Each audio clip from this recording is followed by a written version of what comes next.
जब मैंने आपको इतिहास के विभिन्न कालखंडों के बारे में बताया था, तब मैंने वहां नाम लिया था आद्य ऐतिहासिक काल।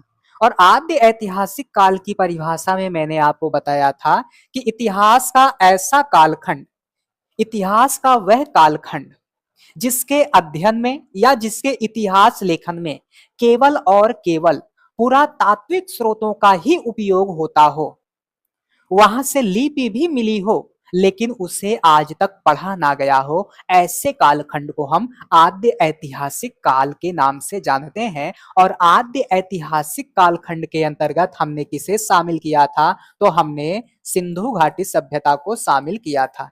किसे किया था? सिंधु घाटी सभ्यता को, है ना, सिंधु घाटी सभ्यता को, सिंधु घाटी सभ्यता को।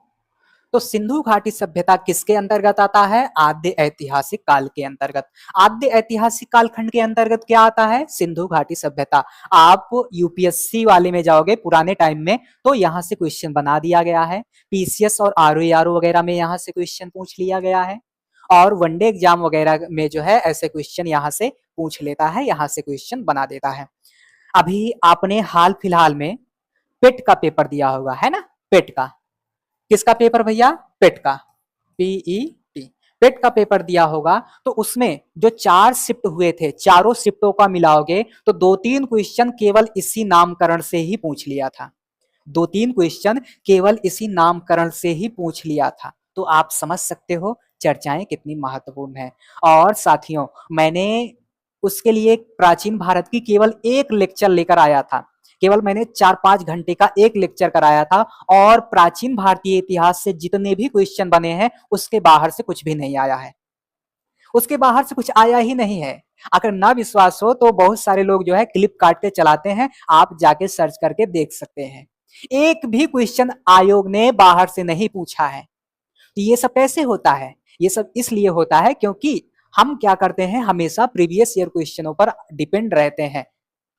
हम केवल यूपीएससी का ही प्रीवियस नहीं देखते, जितने भी जो भी विषय हम पढ़ा रहे हैं उसमें जितने भी पेपर होते हैं, जहां जहां पेपर होते हैं, उन सबके प्रीवियस हम निकाल लेते हैं कि क्वेश्चन पूछेगा कैसे, कैसा पूछा जाएगा, है ना? तो इसलिए जो है ये कॉन्फिडेंस अपने आप में आ जाता है, और हम पूरे एकदम उत्साह के साथ कहते हैं, पूरे आत्मविश्वास के साथ कहते हैं कि जो पढ़ाया है वही आया है ना?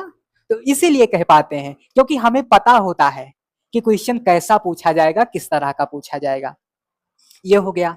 और फिर इसका नाम किसका? सिंधु घाटी सभ्यता का। सिंधु घाटी सभ्यता का नाम सिंधु घाटी सभ्यता कैसे पड़ा और क्यों पड़ा? तो इसकी भी कहानी आप सुन लीजिए, चाहो तो आप बाद में बनाकर भी इसे लिख सकते हो। आप जितने भी आरंभिक स्थल देखोगे, सारे के सारे आरंभिक स्थल लगभग लगभग सिंधु या उसकी सहायक नदियों के किनारे मिले, है ना? आरंभिक जितने भी स्थल खोजे गए वह सभी सिंधु या उसकी सहायक नदियों के किनारे खोजे गए। तो इसीलिए विद्वानों ने इसको नाम दिया सिंधु घाटी सभ्यता। इतनी बात समझ में आ गई। अब सिंधु घाटी सभ्यता को हड़प्पा सभ्यता क्यों कहते हैं?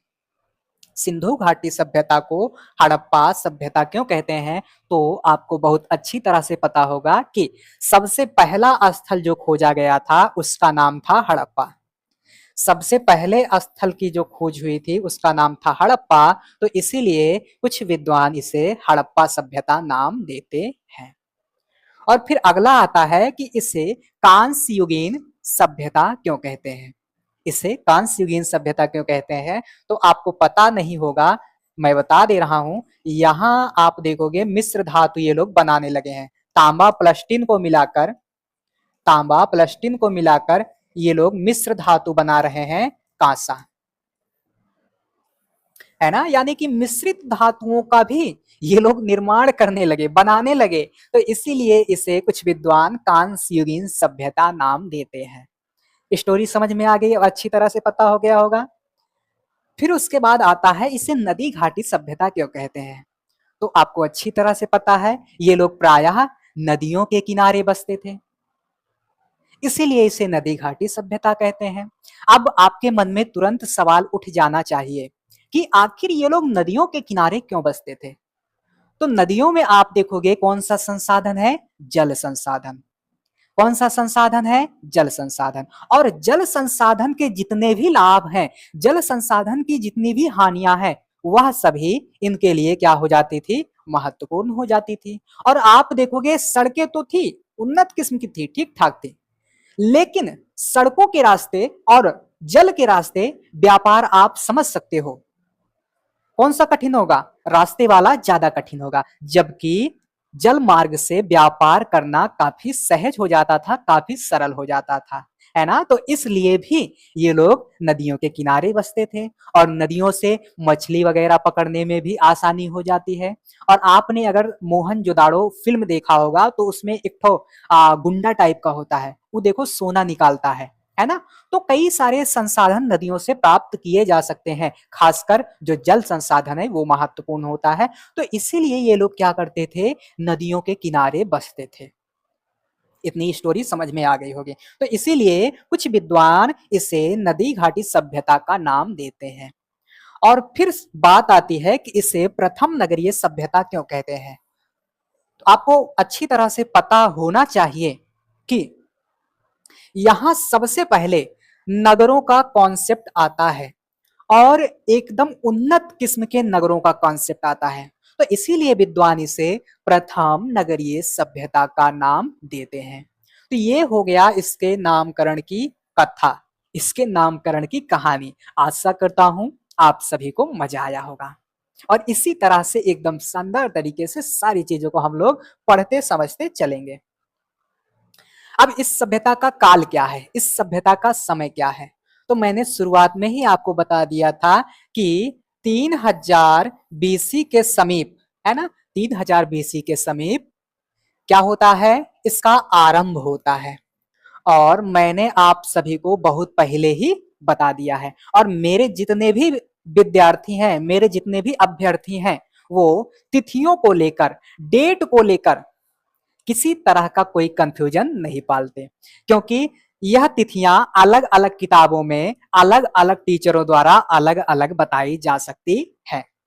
एनसीईआरटी आपने पढ़ा होगा तो उसमें भी बताया गया है कि कई सारी ऐसी तिथियां हैं जिन्हें एकदम क्लियर नहीं बताया जा सकता कि यही होगा। तो इसीलिए तिथियों पर आप सभी बहस मत करना कि आपने ये बताया है, फला मास्टर ने वो बताया है, फला किताब में ऐसा लिखा है। तो इस पर आप फालतू का अपना ऊर्जा बर्बाद मत करिएगा, है ना?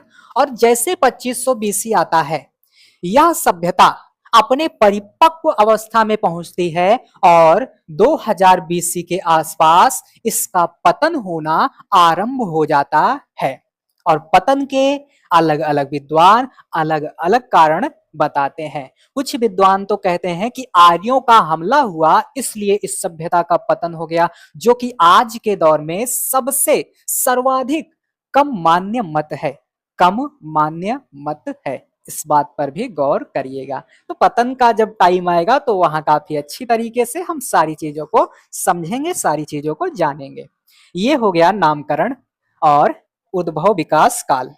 इतनी कहानी हो गई। अब हम पढ़ेंगे इस सभ्यता का विस्तार। तो सभ्यता के विस्तार में आप देखोगे तो उत्तर में आपको जम्मू कश्मीर का मांडा मिलेगा। इधर पाकिस्तान साइड में आप जाओगे तो आपको बलूचिस्तान का सुत कांगेडोर दिखेगा। इधर पूरब साइड में आप देखोगे तो आपको उत्तर प्रदेश मिलेगा। उत्तर प्रदेश का आलमगीरपुर, कहीं कहीं किसी किसी किताब में हुलास, किसी किसी किताब में मेरठ दिया होगा। तो इसीलिए मैंने सारी चीजों को यहाँ मेंशन कर दिया, सारी चीजों को रख दिया। और फिर उसके बाद आप दक्षिण एरिया में आओगे, दक्षिण क्षेत्र में आओगे तो महाराष्ट्र का दायमाबाद। इतने विशाल क्षेत्रों में इस सभ्यता का विस्तार था। समझ में आ गई बात? इतने विशाल क्षेत्रों में इस सभ्यता का विस्तार था।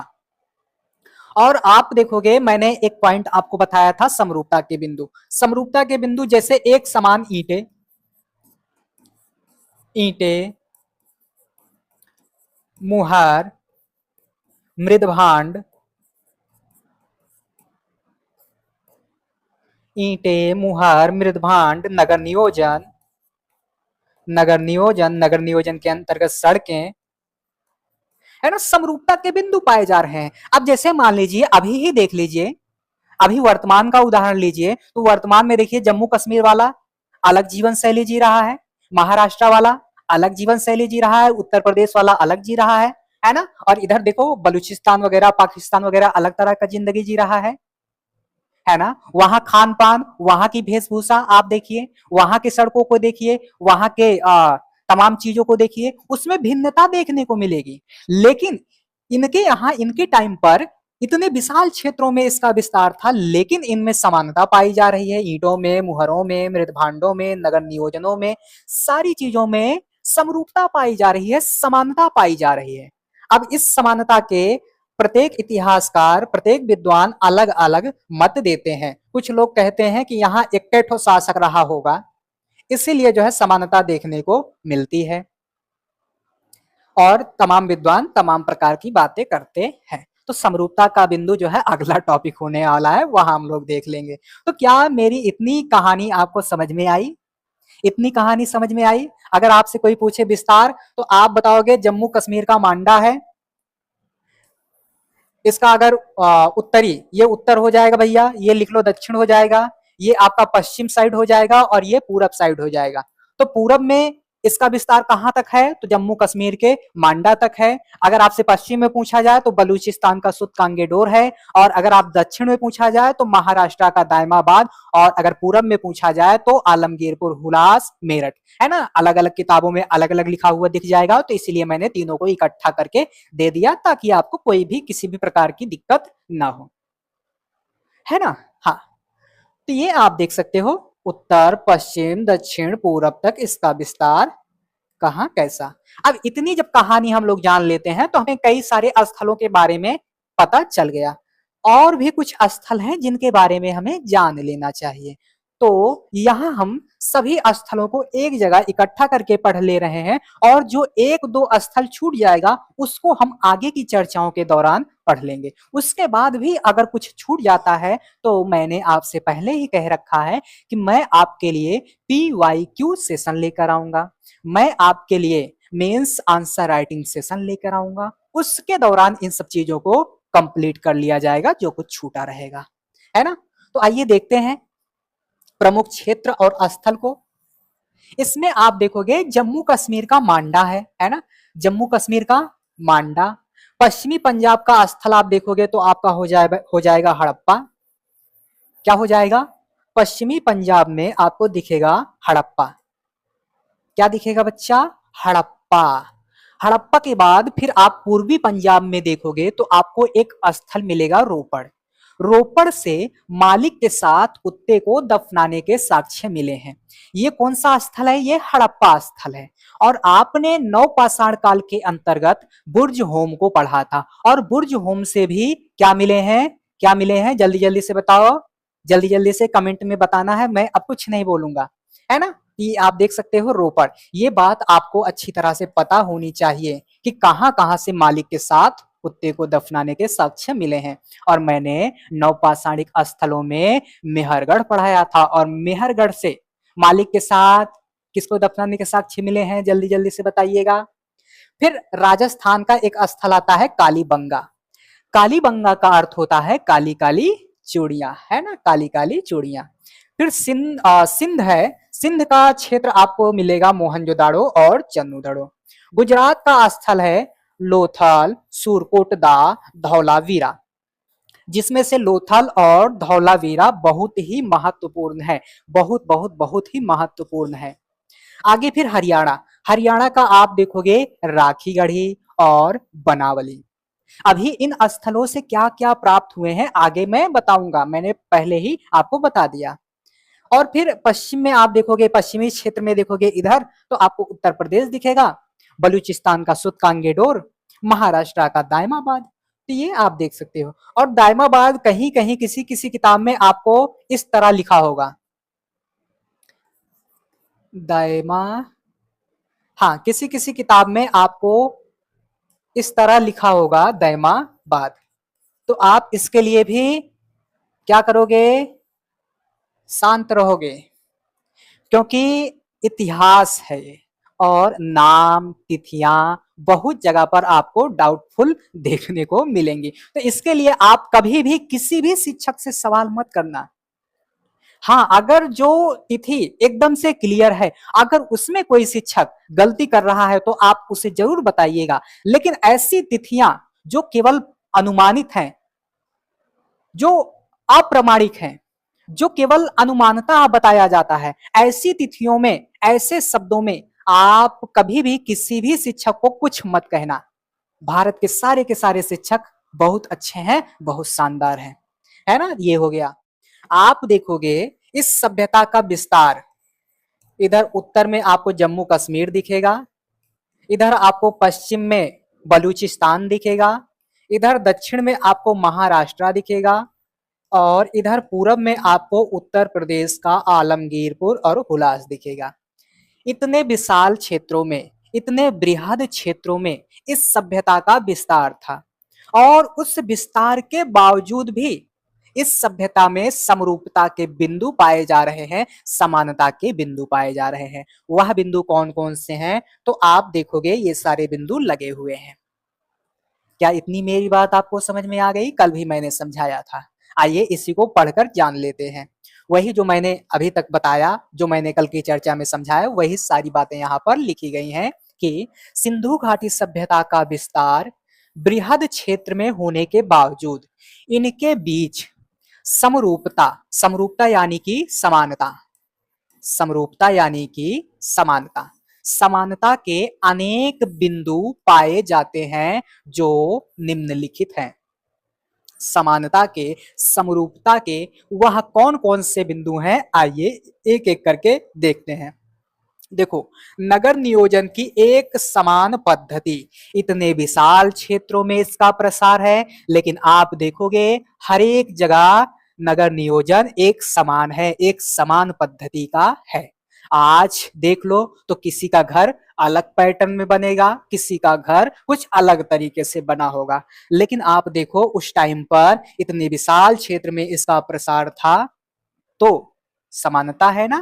फिर उसके बाद आप देखोगे सभी क्षेत्रों में एक समान मृदभांड, मृदभांड का मतलब होता है मिट्टी का बर्तन, मृदभांड का मतलब होता है मिट्टी का बर्तन, मिट्टी का बर्तन, है ना, मिट्टी का बर्तन। देखिए अब तक जो भी शब्द आ रहे थे उनका विकूटन मैं नहीं कर रहा था, लेकिन कल से आपने देखा होगा मैं आपको यह भी बताता चल रहा हूं कि क्वेश्चन कहां से पूछा जाता है, और एक एक शब्दों का मैं विकूटन भी, अर्थ भी काफी अच्छे से समझाते हुए चल रहा हूं, क्योंकि जहां जिस चीज की जरूरत होगी वहां मैं उस चीज को जरूर आपको बता दूंगा, है ना।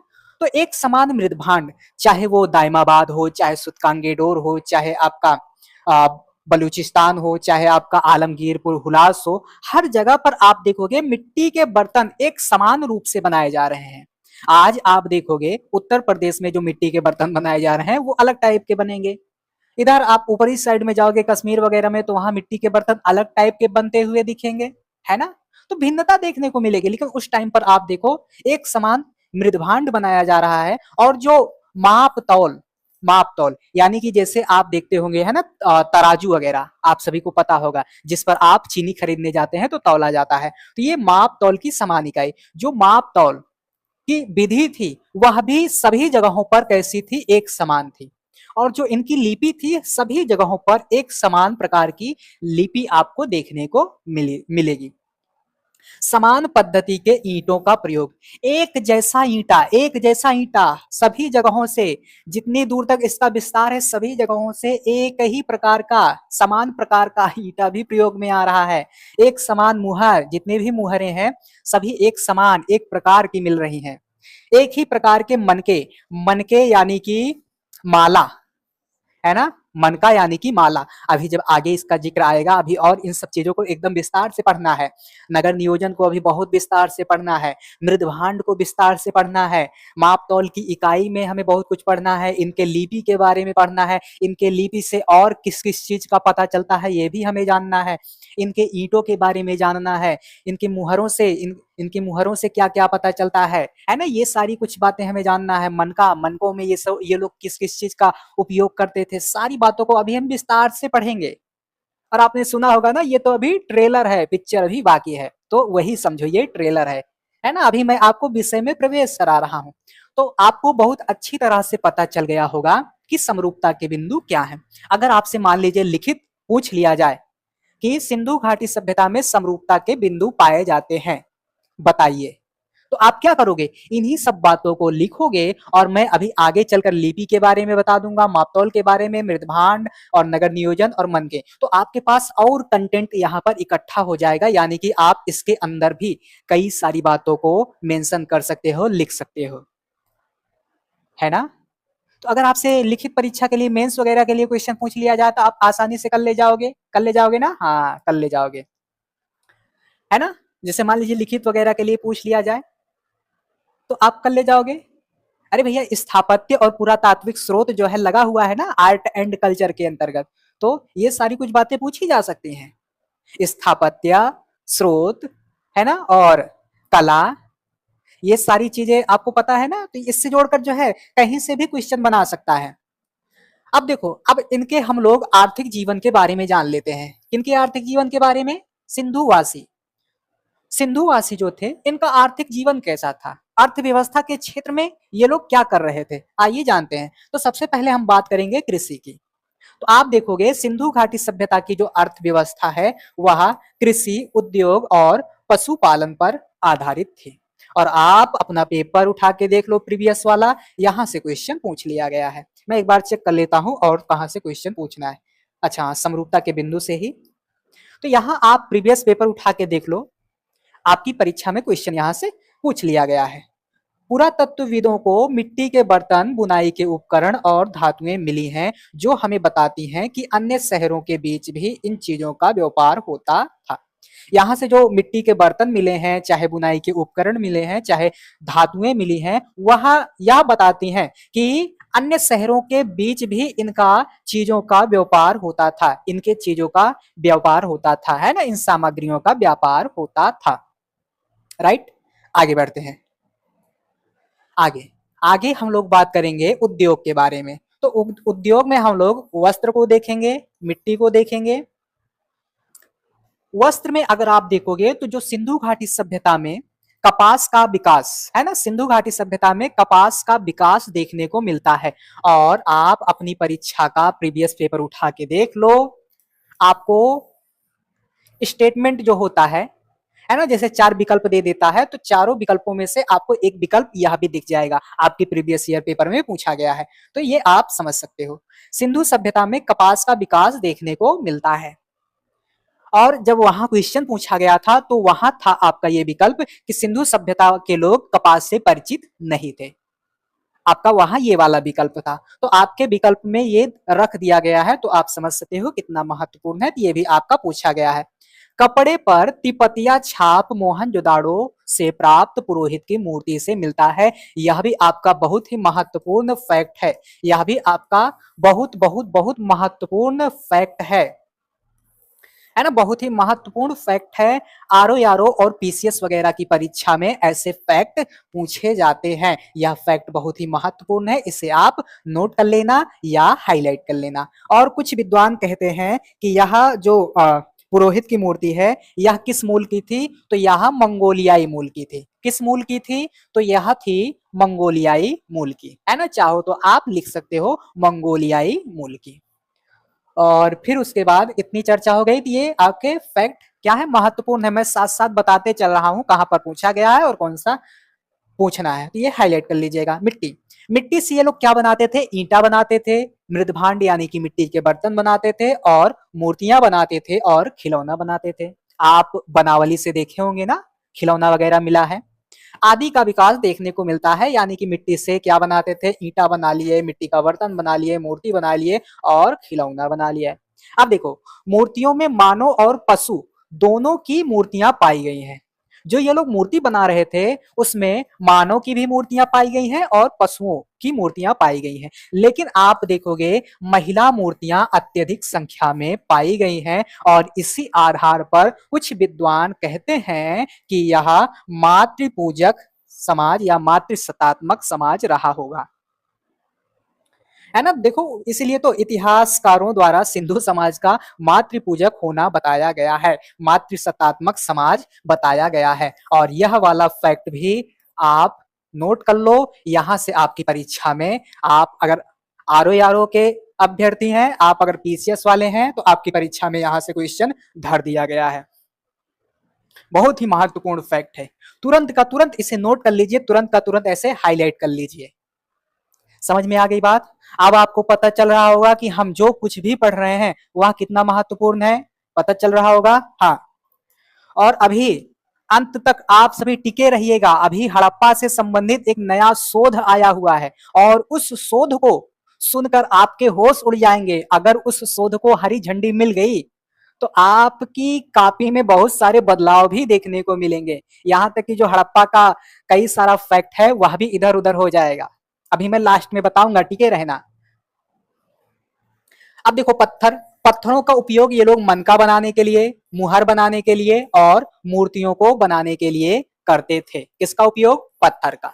और धातु का उपयोग ये लोग क्यों करते थे? तो धातु का उपयोग मूर्ति बनाने के लिए करते थे। और बहुत ही महत्वपूर्ण फैक्ट है, बहुत बहुत बहुत बहुत बहुत महत्वपूर्ण फैक्ट है, और ये पूछा भी गया है आपकी परीक्षा में, है ना। आपकी परीक्षा में पूछा भी गया है। मोहनजोदड़ो से प्राप्त कांस्य की नर्तकी की मूर्ति धातु मूर्ति का सर्वोच्च उदाहरण है। यह आपकी परीक्षा में पूछा गया है। बहुत जल्दी से आप जहां भी लिख रहे हैं इसे हाईलाइट कर दीजिएगा, ताकि जब भी आप अपना नोट्स लेकर बैठे तो आपको तुरंत यही दिखना चाहिए कि पढ़ ले भैया पढ़ ले, यही आएगा, है ना। तो समझ में आ गया, मोहनजोदाड़ो से जो प्राप्त कांसे की कांस्य की नर्तकी की मूर्ति है वह धातु मूर्ति का सर्वोच्च उदाहरण है। अरे भैया सर्वोच्च उदाहरण है।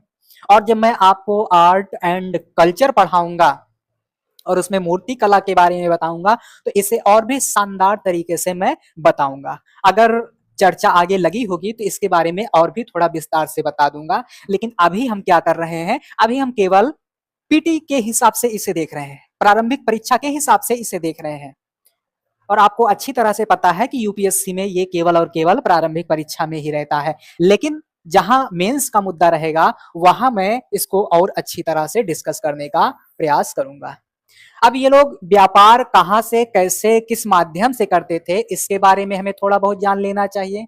तो देखो आप, सिंधु घाटी सभ्यता का जो विकास है, सिंधु घाटी सभ्यता का जो विकास है उसका सबसे प्रमुख कारण अगर पूछा जाए तो वह था व्यापार।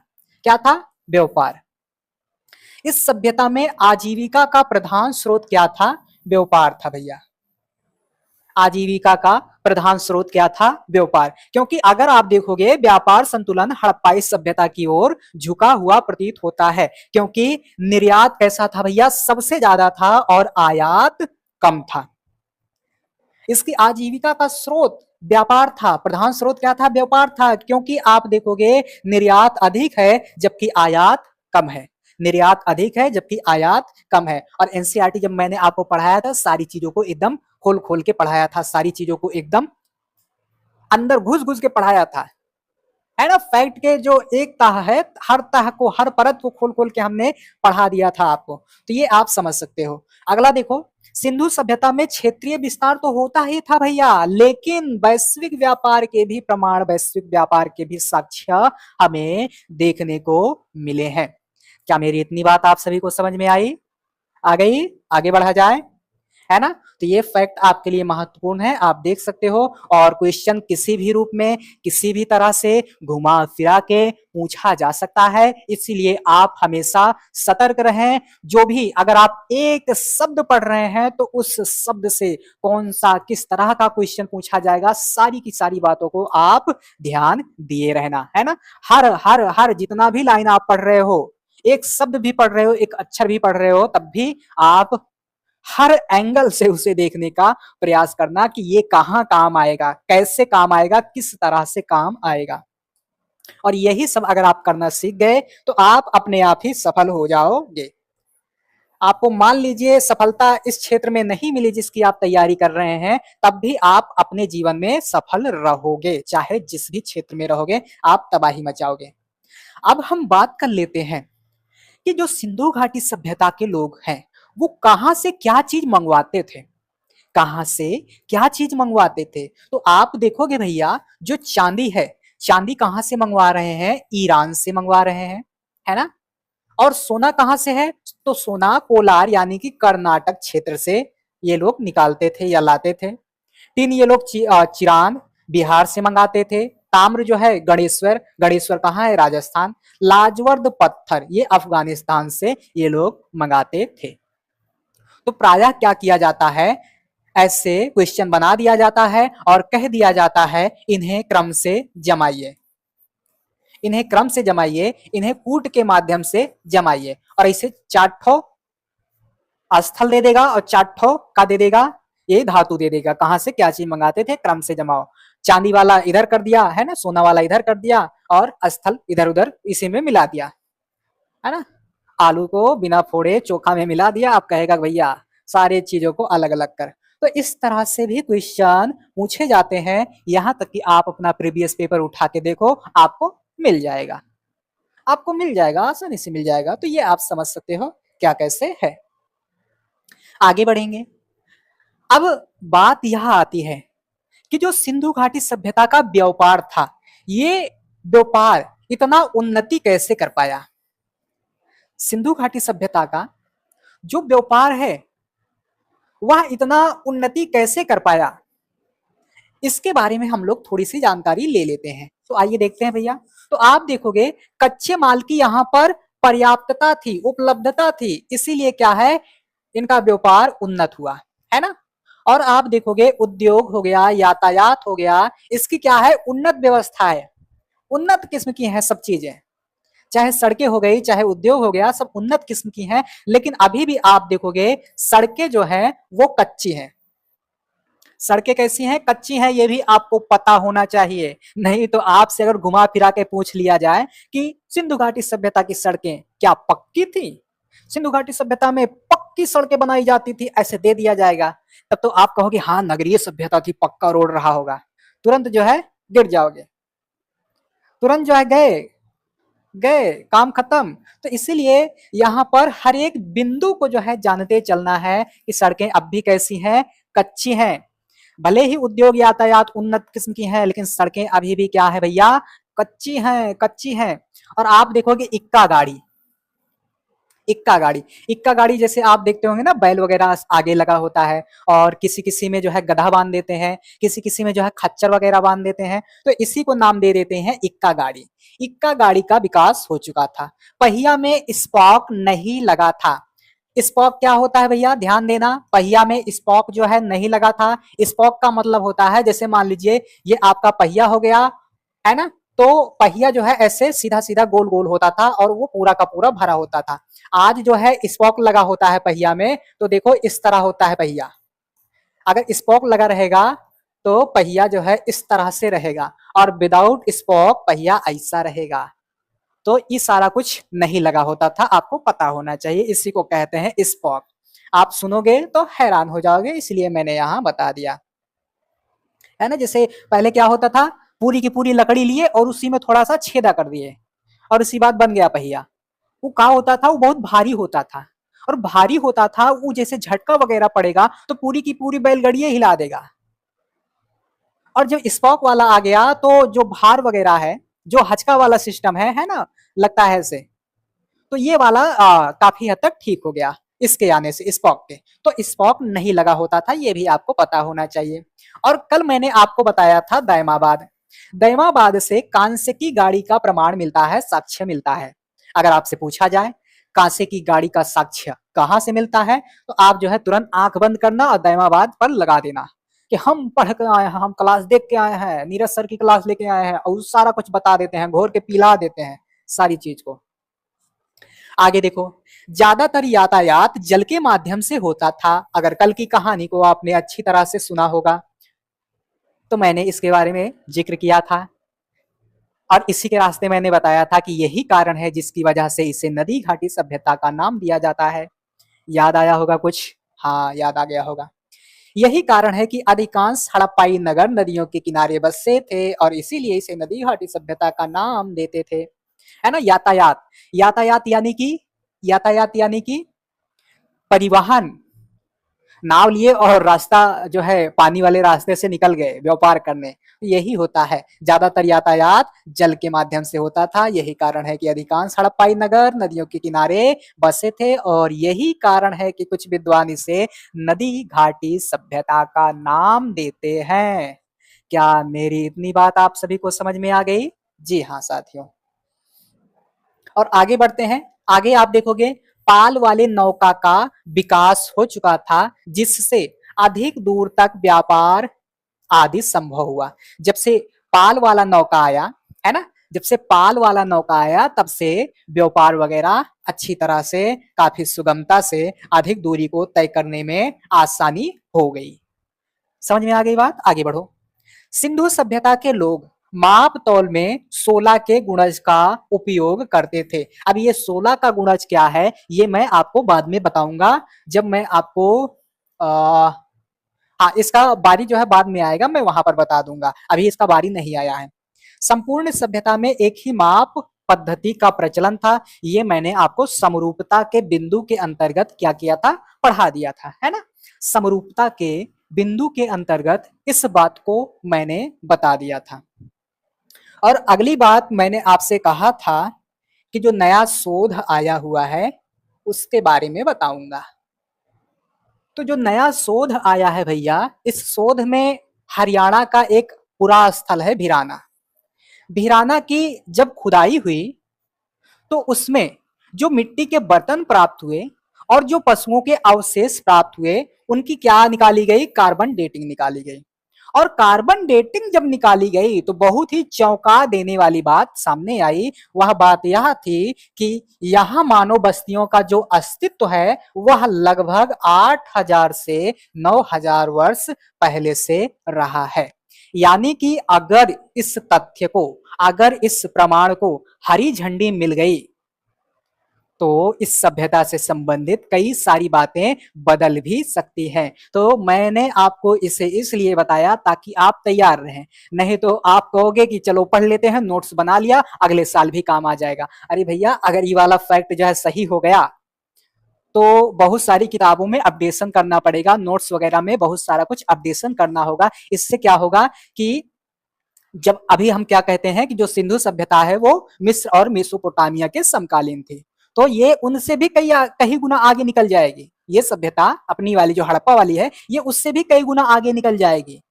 और ये जो मिस्र मेसोपोटामिया वगैरह है ये सब इससे सीख लेंगे। किससे? सिंधु घाटी सभ्यता से।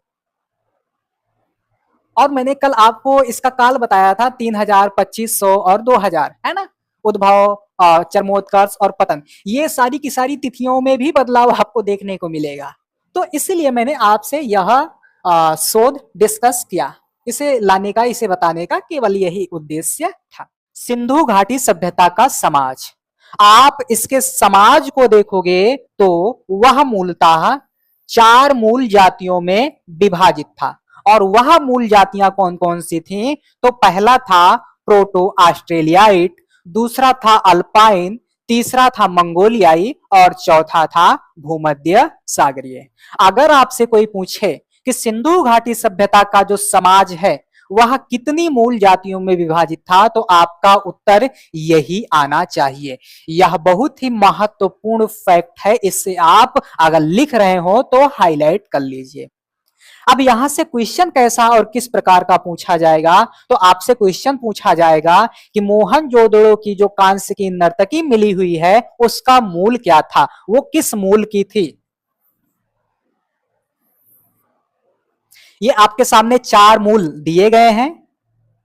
आपसे क्वेश्चन पूछा जाएगा मोहनजोदड़ो की जो कांस्य की नर्तकी है वह किस मूल की थी, तो आपको बताना है भूमध्य सागरीय मूल की थी। किस मूल की थी? आप कहोगे भूमध्य सागरीय, भूमध्य सागरीय। हम लोग काफी टाइम से केवल इसी सभ्यता को पढ़ रहे हैं और अच्छे से पढ़ रहे हैं, लेकिन अब हम लोग थोड़ा तीव्र गति से आगे बढ़ेंगे। केवल एक ही बार मैं सारी चीजों को बताऊंगा, बाकी आप क्लास रिपीट करके यानी कि पीछे करके फिर से देख सकते हैं अगर आपको दोबारा समझना हुआ तो। बाकी मैं आपको एक ही बार बोलता हुआ जाऊंगा। तो हो गया ना। अगर ये वाला क्वेश्चन पूछा जाए तो आपको यही उत्तर देना है। और कल मैंने आपको पढ़ाया था एक पुरोहित का मूर्ति मिला हुआ है जो तिपतिया साल ओढ़े हुए है और उसके दाढ़ी मोछी वगैरह है। अगर आपसे पूछा जाए जो पुरोहित की मूर्ति है ना, जो पुरोहित की मूर्ति मिली है उसका मूल क्या है। अगर आपसे इस टाइप का क्वेश्चन पूछा जाए कि जो पुरोहित की मूर्ति मिली है उसका क्या मूल है, तो आप कहना मंगोलियाई। क्या कहोगे? मंगोलियाई। जब मैंने आपको कल इसके बारे में पढ़ाया था तभी मैंने आपको बता दिया था। लेकिन हम लोग यहां भी पढ़ रहे हैं तो यहां भी एक बार जान लेना चाहिए ताकि आपको रिपीट रहे। तो आपसे इस तरह के भी क्वेश्चन पूछे जा सकते हैं, आप इसे ध्यान में रखे रहिए। खासकर जो आरओ के विद्यार्थी हैं, खासकर जो यूपी पीसीएस वगैरह के विद्यार्थी हैं, उनके लिए ऐसे फैक्ट जरूरी हो जाते हैं। और ये वाला फैक्ट आपके यूपीएससी में भी काम आ सकता है और यूपीएससी के लिए ये सारी चीजें भी जरूरी है। तो यह स्लाइड आपके लिए बहुत ही महत्वपूर्ण है, इसे आप उतार लीजिए, नोट कर लीजिए। आइए आगे बढ़ते हैं। आगे आगे देखोगे तो समाज में स्तरीकरण देखने को मिलता है। अब ये स्तरीकरण क्या होता है? जैसे आप देखोगे निम्न वर्ग हो गया, मध्यम वर्ग हो गया और उच्च वर्ग हो गया। तो यही हमें इनके समाज में देखने को मिलता है। किनके समाज में? सिंधु घाटी सभ्यता के, है ना। जो सिंधु घाटी सभ्यता का समाज था उसमें स्तरीकरण देखने को मिलता था। अर्थात अगर ये लाइन आपके समझ में नहीं आई तो यहां लिखा है अर्थात। अर्थात लोग उच्च, मध्यम और निम्न वर्गों में विभाजित थे। तो यही था आपका स्तरीकरण। क्या था? यही था आपका स्तरीकरण। इतनी बात समझ में आ गई? हाँ।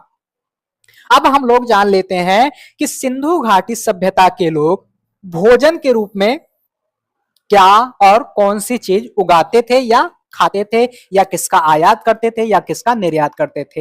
हालांकि कल की चर्चा में इसके बारे में कई सारे बिंदु हमने वहां पर देख लिया था, लेकिन आज जो आपके सामने बिंदु आएंगे वह उससे थोड़ा अलग आएंगे, है ना।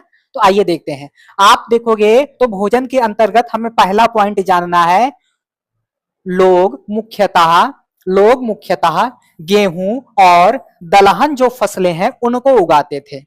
अगर आपसे क्वेश्चन पूछा जाए या आपसे लिखने के लिए कह दिया जाए कि सिंधु घाटी सभ्यता के बारे में कुछ लिखो, तो आप कहना कि यहाँ के लोग जो है मुख्यतः गेहूं और दलहन वाली जो फसलें हैं उनको उगाते थे। यहाँ पर आपको लोग शाकाहारी व मांसाहारी दोनों टाइप के दिख जाएंगे, है ना। अगर पूछा जाए सिंधु घाटी सभ्यता के लोग कैसे थे, केवल शाकाहारी थे या केवल मांसाहारी थे, तो आप कहना नहीं, केवल हटा दो, वहां के लोग शाकाहारी और मांसाहारी दोनों के दोनों थे।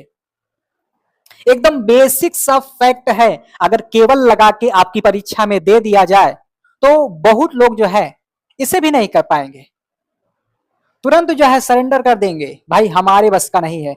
बिल्कुल सिंपल सा फंडा है, देख लो। आगे देखो, अगला पॉइंट इसमें दिया गया है, शहरों के लोग कृषि कार्य में संलग्न नहीं थे। ये आपके लिए जरूरी फैक्ट हो जाता है, इसे नोट कर लो, हाईलाइट कर लो तुरंत। शहरों के लोग कृषि कार्य में संलग्न नहीं थे, कृषि कार्य में संलग्न नहीं थे, देख लो। और प्रायः ऐसे फैक्ट जो है ऐसे 4 लाइन दे देता है और कहता है कि इनमें से कौन सत्य है कौन असत्य है बताइए, और 3-4 ठो ऐसे कूट दे देता है। क्या दे देता है? 3-4 ठो ऐसे कूट दे देता है, और जहां कूट दिया तुरंत आप कुटा जाओगे। जहां कूट दिया तुरंत आप कुटाए। मान लीजिए यही 4 विकल्प दे दिया, यहां 3 है, एक और जोड़ दिया, तो क्या करोगे? ऐसे एकदम सरल सरल सतही फैक्ट आपको दे देगा तो आप उसी में जो है सरेंडर हो जाओगे, अस्त्र शस्त्र त्याग दोगे। और यही चीज जो है हम गलती करते हैं, हम फैक्ट के चक्कर में भागते हैं। लेकिन अगर सतही क्वेश्चन आ जाता है तो हम उसमें क्या करते हैं? गलत करके चले जाते हैं। तो आप देखो, शहरों के लोग कृषि कार्य में संलग्न नहीं थे। अब जब शहरों के लोग कृषि कार्य में संलग्न नहीं थे तो वो क्या करेंगे? स्टोर करेंगे। और जब स्टोर करेंगे तो क्या बनाएंगे? बड़े बड़े अन्नागार बनाएंगे, जिसमें अन्न रखा जाता है उसे ही कहते हैं अन्नागार। जैसे आपने सुना होगा गोदाम, गोदाम में क्या रखा जाता है? बहुत सारी गोदामों में खाद रखा जाता है, बहुत सारी गोदामों में चावल रखा जाता है, गेहूं रखा जाता है, आलू वगैरह रखा जाता है। तो जहां अन्न, अन्न यानी कि जो आप भोजन के रूप में ग्रहण करते हैं, तो जहां अन्न से संबंधित चीजें रखी जाती थी उन्हें अन्नागार कहा जाता था। तो ये क्या करते थे, संग्रहण करते थे, यानी कि उन्हें इकट्ठा करते थे और इसीलिए क्या बनाते थे, बड़े बड़े अन्नागार बनाते थे। ये फैक्ट आपके लिए जरूरी हो जाएगा, इसे आप नोट कर लीजिए, हाईलाइट कर लीजिए, जो मन वो करिए। इतनी बात समझ में आई, स्क्रीनशॉट लीजिए, आगे बढ़ते हैं। बिल्कुल बहुत ही तेज हम लोग चलेंगे, एकदम फास्ट बुलेट ट्रेन की तरह दौड़ते भागते चलेंगे, क्योंकि हम काफी दिन से बस इसी सभ्यता पर लगे हुए हैं। आगे की हमारी चर्चा विलंब हो रही है। आगे देखो, जन वितरण प्रणाली का प्रचलन था। मैंने आपको अर्थव्यवस्था से संबंधित एनसीईआरटी में पढ़ा रखा है। क्लास 9th और 10th की चर्चा में आप देखोगे, यहां तक कि आप छठी 7वीं की एनसीईआरटी देखोगे पॉलिटी वाली, तो उसमें भी जन वितरण प्रणाली का प्रचलन यानी कि जन वितरण प्रणाली से संबंधित चर्चाओं को मैंने बता रखा है, पढ़ा रखा है। जन वितरण प्रणाली यानी कि जैसे आप वर्तमान में देखते हो राशन बांटा जाता है ना, राशन बांटा जाता है, वितरित किया जाता है, तो सेम टू सेम वही तरह की प्रणाली यहां पर विद्यमान थी। और इस फैक्ट को भी आप हाईलाइट कर लीजिएगा, जहां लिखिएगा, चाहे जहां लिखिएगा, इस फैक्ट को क्या करना है, हाईलाइट कर लेना है। ऐसे फैक्ट आपकी परीक्षा में पूछे जाते हैं, ऐसे फैक्ट के बारे में आपको पता होना चाहिए। आगे, कृषि कार्य मुख्यतः अक्टूबर से मार्च के बीच होता था। यह भी आप नोट कर लो, यह भी आपके लिए महत्वपूर्ण फैक्ट है। 3 स्टार लगाओ, 5 स्टार लगाओ, कुछ भी लगाओ। जो कृषि का कार्य है वो मुख्यतः अक्टूबर से मार्च के बीच, यानी कि कौन सी फसल बोई जा रही है, रबी वाली फसल बोई जा रही है। किसकी फसल, रबी की फसल। आपने फसल चक्र पढ़ा होगा ना, रबी, खरीफ और कौन सा है तीसरा, कमेंट में बताओ। तो ये जो चक्र है इसी के अंतर्गत रबी की फसलें बोई जाती थी। तो आशा करता हूं आपने इतना नोट कर लिया होगा। आगे बढ़ते हैं। आगे अभी यहां पर आवास के विषय में हम लोग थोड़ी सी जानकारी ले लेते हैं। हालांकि ये किससे संबंधित है, ये नगर नियोजन से संबंधित मुद्दा है। किससे संबंधित है, नगर नियोजन से, नगर नियोजन से संबंधित मुद्दा है, जिसे आज हम लोग जो इस नगर नियोजन से संबंधित मुद्दा है, इसमें से कुछ बातें आज की चर्चा में हम लोग जानेंगे और इसकी कुछ बातें जब मैं एक चर्चा और लेकर आऊंगा, केवल एक ही चर्चा लाऊंगा और उसी चर्चा के माध्यम से ये पूरा का पूरा आपका जो सभ्यता है इसको समाप्त कर दूंगा। जो भी बिंदु बचे होंगे उनको मैं वहां पर क्या करूंगा, कंप्लीट करा दूंगा। तो नगर नियोजन के बारे में अभी कुछ बातें जान लीजिए, आगे की चर्चा में जो बचा खुचा होगा उसको भी लाकर मैं आपको पढ़ा दूंगा। और भी जो बचे खुचे सारे फैक्ट होंगे जो परीक्षा में पूछने लायक होंगे उनको मैं एक एक करके यहां पर बता देने वाला हूं। और ये जो पीपीटी है इसको आप खूब अच्छे तरह से सब में क्या करो, डबल तिबल 4 5 जितना भी स्टार लगाना हो सारा का सारा लगा डालो, क्योंकि ये सारे के सारे फैक्ट महत्वपूर्ण है। कहां से क्या मिला है, आप देखोगे आवास के अंतर्गत, नगर नियोजन के अंतर्गत लोग क्या करते थे, बड़े बड़े भवनों का निर्माण कार्य करते थे। यानी कि जो बड़े बड़े भवनों का निर्माण कार्य है वहां भी क्या हो चुका था, प्रारंभ हो चुका था। और आप देखोगे ये सारे के सारे बड़े बड़े भवनों के उदाहरण हैं, बड़े बड़े भवनों के यहाँ उदाहरण लगे हुए हैं और यही उदाहरण आपको जानना है, यही आपके लिए महत्वपूर्ण है। तो गोदीवाड़ा, जो गोदीवाड़ा है ये कहां से मिला है, लोथल। गोदीवाड़ा का प्रमाण, गोदीवाड़ा का साक्ष्य कहां से मिला है, तो लोथल। अब आपको यहां पर और लिख लेना है इसका राज्य, यहां आप इसे मॉडिफाई कर लेना, मैंने पीछे बता रखा है प्रमुख स्थल और राज्य। तो लोथल कहां है, यहां आप लिख देना तुरंत। अभी नोट्स में अपने क्या करो, नोट्स को अपने परिवर्तित करो। मैंने यहां पर क्या बोलते हैं 2 लाइन बनाया है, आप 3 लाइन बनाओ। एक में किसके किसके प्रमाण मिले हैं, एक इधर से बनाओ कौन कौन सा स्थल है और वो किस किस राज्य में है ये बनाओ। फिर उसके बाद जलाशय, जलाशय का साक्ष्य हमें कहां से मिला है, तो धौलावीरा से मिला है। अब आप यहां लिखो धौलावीरा किस राज्य में है। फिर विशाल स्नानागार, विशाल स्नानागार कहां से मिला है, विशाल स्नानागार कहां से मिला है, आपका तुरंत उत्तर होना चाहिए मोहनजोदड़ो। और अगर आपने मेरे से एनसीईआरटी पढ़ा होगा तो इस महान स्नानागार के बारे में संपूर्ण बातें मैंने आपको बता दिया है। अगर आप उतना कंप्लीट कर लेते हैं तो उसके बाहर से कुछ भी नहीं आएगा। हालांकि जो मैं पढ़ा रहा हूं उसके बाहर से वैसे भी कुछ आना जाना नहीं है। आगे देखो, आगे दिया है स्टेडियम। स्टेडियम का साक्ष्य कहां से मिला है, तो आपको कहना है धौलावीरा से। और ये मोहनजोदाड़ो कहां है, आपको लिखना है किस राज्य में है, और धौलावीरा आपका किस राज्य में है, यहां पर तुरंत लिख डालो, यहां पर तुरंत मेंशन कर लो। क्या इतनी मेरी बात आपको समझ में आ गई? तो इसे आप उतार लो तुरंत का तुरंत। आगे बढ़ो, आगे आप देखोगे तो कोई कोई विद्वान कहता है कि ये पुरोहित का भवन था, कोई कोई विद्वान कहता है कि ये नहीं, पुरोहित का भवन नहीं, ये असेंबली था, और कोई कोई विद्वान तो यहां तक कह देता है कि नहीं भैया, ये पुरोहित का भवन भी नहीं था, ये असेंबलियों नहीं था, ये था विश्वविद्यालय। तो मैंने यहाँ 3 के 3 डाउट वहां से बन रहे थे, तीनों डाउट को इकट्ठा कर दिया। अगर आपसे पूछे पुरोहित का भवन कहां से मिला है, मोहनजोदाड़ो, असेंबली कहां से मिला है, मोहनजोदाड़ो, विश्वविद्यालय कहां से मिला है, मोहनजोदाड़ो।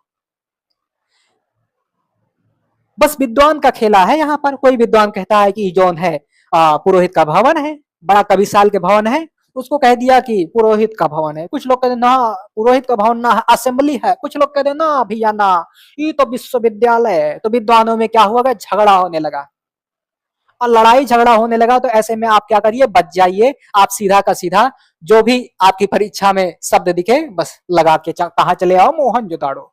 क्या लगा के आओगे, मोहनजोदाड़ो है। तो इसे भी आप क्या कर लो, हाईलाइट कर लो भैया, नोट कर लो, यह आपकी परीक्षा में पूछा जा सकता है। क्या इतनी बात समझ में आ गई? आगे बढ़ते हैं। आगे आगे आप देखोगे, प्रथम बार सर्वप्रथम 2 मंजिला भवनों का निर्माण हमें सिंधु घाटी सभ्यता के अंतर्गत ही देखने को मिलता है। और मैंने आपको बताया था यही वह कारण है जिसकी वजह से इसे प्रथम नगरीय सभ्यता का टाइटल दिया जाता है। समझ में आ गई बात है? सारी कहानी देखो कैसे एक दूसरे से जुड़ी हुई है, सारी कहानी एक दूसरे पर ही क्या है, डिपेंड है, गोल गोल घूम रही है। हर चीज एक दूसरे से जुड़ी हुई है, और यही होता है इतिहास पढ़ने का असली नजरिया। इतिहास केवल तथ्यों का बोरा, तथ्यों का बोझा नहीं है। इतिहास को जिया जाता है, इतिहास को समझा जाता है, तब इतिहास समझ में आता है। ये हो गया। 2 मंजिला भवनों का निर्माण सर्वप्रथम यहीं से प्रारंभ होता है। और आप देखोगे जो घर बनाए जा रहे हैं उसमें एक आंगन था, और उसी आंगन पर केंद्रित क्या होते थे, चारों तरफ कमरे होते थे, है ना। 4 कमरे इधर बनाए जाते थे, है ना। एक ठो समझ लीजिए आंगन है, और आंगन के चारों तरफ क्या बनाए जाते थे, कमरा बनाया जाता था।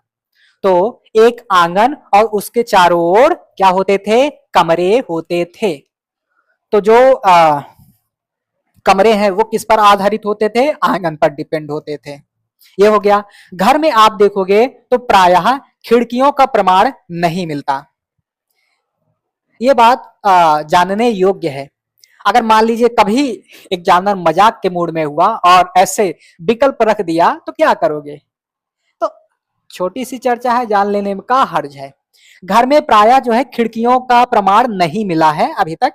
घर का द्वार जो है मुख्य मार्ग पर नहीं खुलता था। जैसे आजकल क्या है, हम लोग क्या करते हैं, अपने घर को, अपने घर का जो दरवाजा है, जो सामने का, जिसे आप हिंदी भाषा में मुहारा कहते हो, तो मुहारा कहाँ खोलते हैं, सड़कों पर।